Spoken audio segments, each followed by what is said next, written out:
Selamat datang di Kalosa Gadget.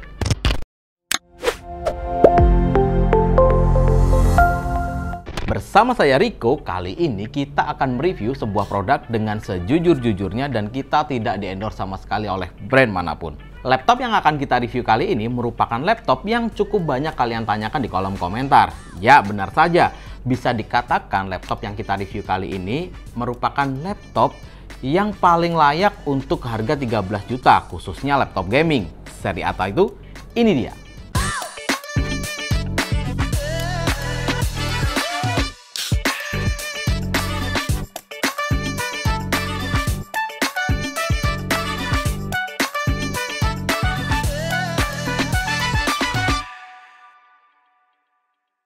Ini adalah HP Pavilion Gaming EC1077AX yang menggunakan Ryzen 5 4600H dengan fabrikasi 7 nanometer 6 core 12 thread. Untuk memorinya sendiri dia menggunakan 16GB dual channel 3200 untuk speednya, dan pasti dengan speed seperti itu dia soket. Dan storage-nya dia menggunakan 512GB PCIe NVMe, dan HP tidak pernah sama sekali memberikan SSD dengan speed rendah. Dan GPU-nya ditenagai oleh 2 GPU dengan integrated AMD dengan base Vega 6 dan dipadukan dengan Nvidia GTX 1650 4GB GDDR6.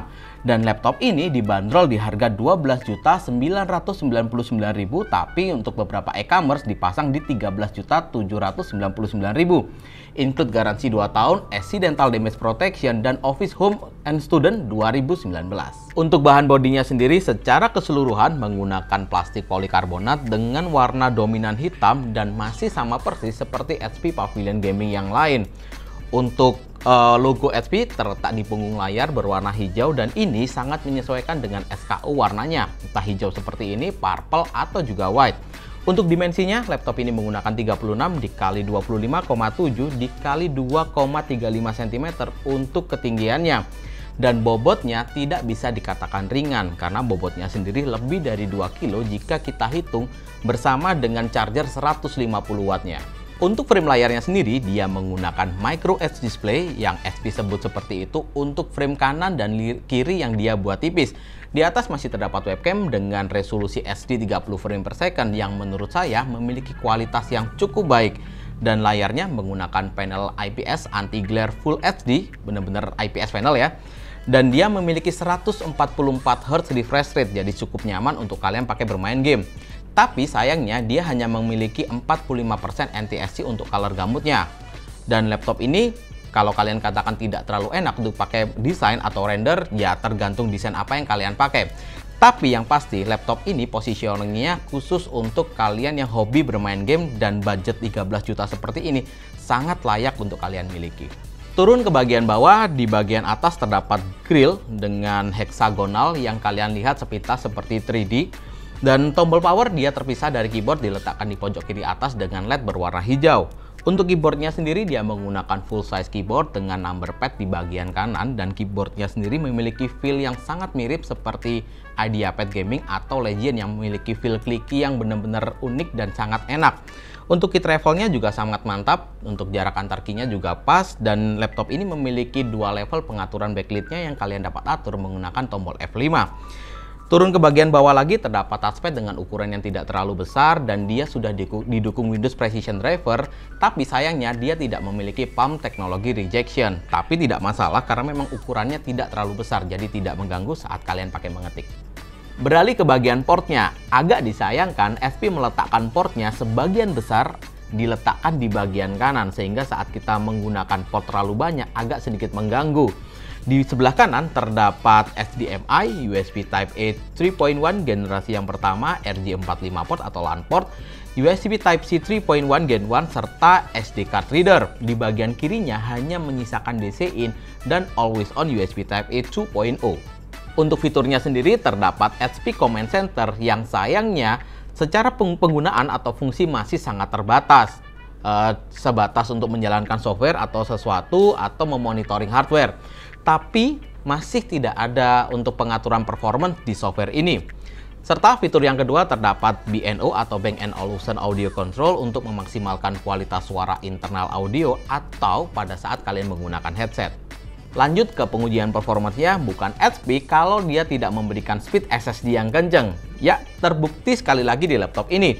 Kita mendapatkan skor yang cukup tinggi di 3575 untuk read-nya dan 2959 untuk write-nya. Lanjut ke pengujian renderingnya, kita menggunakan Premiere dengan durasi video 1 menit, 4K K2K dan tanpa efek. Kita mendapatkan waktu yang sangat-sangat cepat untuk laptop harga 13 juta dengan 40 detik saja. Kita lanjutkan ke rendering 3D, kita menggunakan Blender 3D Modeling BMW. Untuk CPU rendernya, kita mencatatkan waktu yang cukup cepat juga di 4 menit 46 detik. Serta GPU rendernya ini mencatatkan waktu yang luar biasa di 2 menit 41 detik saja. Lanjut ke pengujian sintetisnya menggunakan Cinebench R15 dan R20. Untuk R15 kita mendapatkan skor yang sangat tinggi di 1444 dan R20 single core performance kita mendapatkan skor di 454 serta multicore-nya kita mendapatkan skor yang sangat tinggi di 3366 dan kita akan lihat konsistensinya dengan kita looping 10 kali dan laptop ini benar-benar konsisten di angka rata-rata di 3356 poin.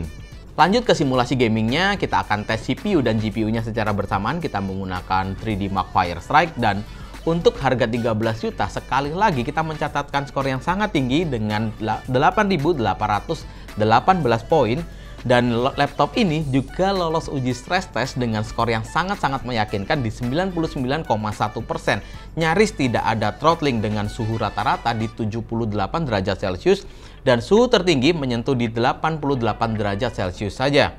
Dan berikut adalah grafik Firestrike dari beberapa laptop yang seimbang yang sudah pernah kita review.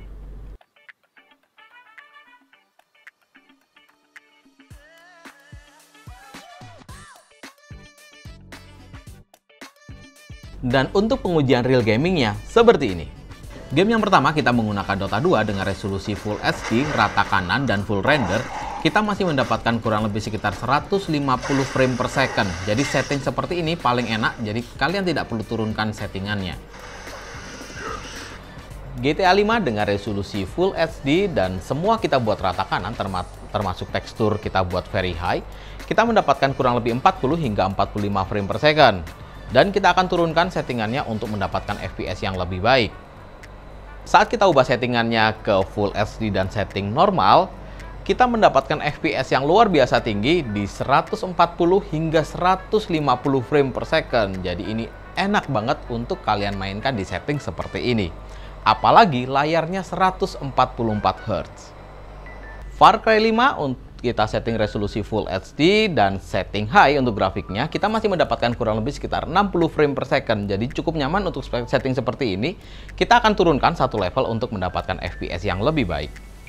Untuk setting resolusi Full HD dan grafik kita buat normal, kita mendapatkan 65 hingga 70 frame per second.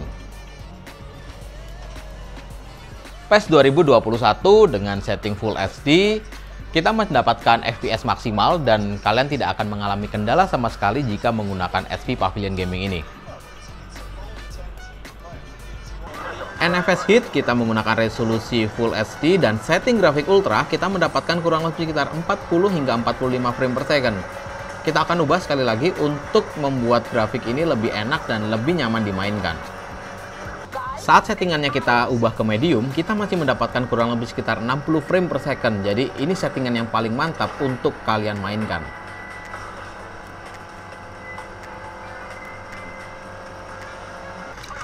CSGO dengan setting resolusi Full HD, untuk grafik kita buat rata kanan, kita masih mendapatkan 140 hingga 150 frame per second.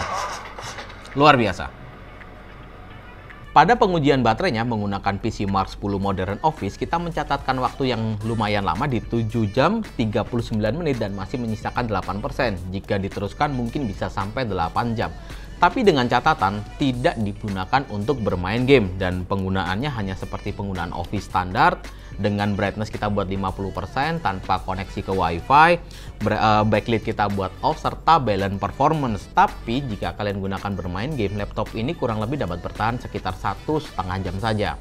Ini adalah hardware dari HP Pavilion Gaming. Terdapat 2 buah fan, 2 buah heat pipe dan 1 buah exhaust. Di bagian kiri bawah terdapat RAM yang sudah full dual channel tapi masih dapat kalian upgrade. Kalian harus lepas 8GB dan pasang masing-masing 16GB. Di sebelah kanannya terdapat SSD jika kalian mau upgrade, jika kalian juga dapat lepas dan pasang yang lebih besar. Untuk kalian membutuhkan storage tambahan, kalian tidak perlu lepas SSD bawaannya sebenarnya. Kalian dapat tambahkan di pojok kanan atas dengan menambahkan hard disk atau SSD 2,5 inch. Di bagian bawah terdapat baterai dengan kapasitas 4300 dan 52,5 Wh. Laptop ini bisa dikatakan salah satu laptop paling worth untuk harga 13 juta dengan performanya yang sangat tinggi serta konsistensi yang sangat luar biasa. Jadi, untuk kalian yang membutuhkan laptop gaming dengan budget 13 juta, saya benar-benar merekomendasikan laptop ini. Kesimpulannya adalah untuk desain kita berikan skor 8, untuk fiturnya kita berikan skor 7,5, dan performance jika kita lihat dari harga kita berikan skor 8,5. Thank you banget udah nonton video ini, jangan lupa klik like, share, dan subscribe. Dan kalau kalian ada pertanyaan, kita bisa berdiskusi di kolom komentar. Jangan lupa juga follow sosial media kita yang linknya saya letakkan di kolom deskripsi. Saya Riko, see you on the next video.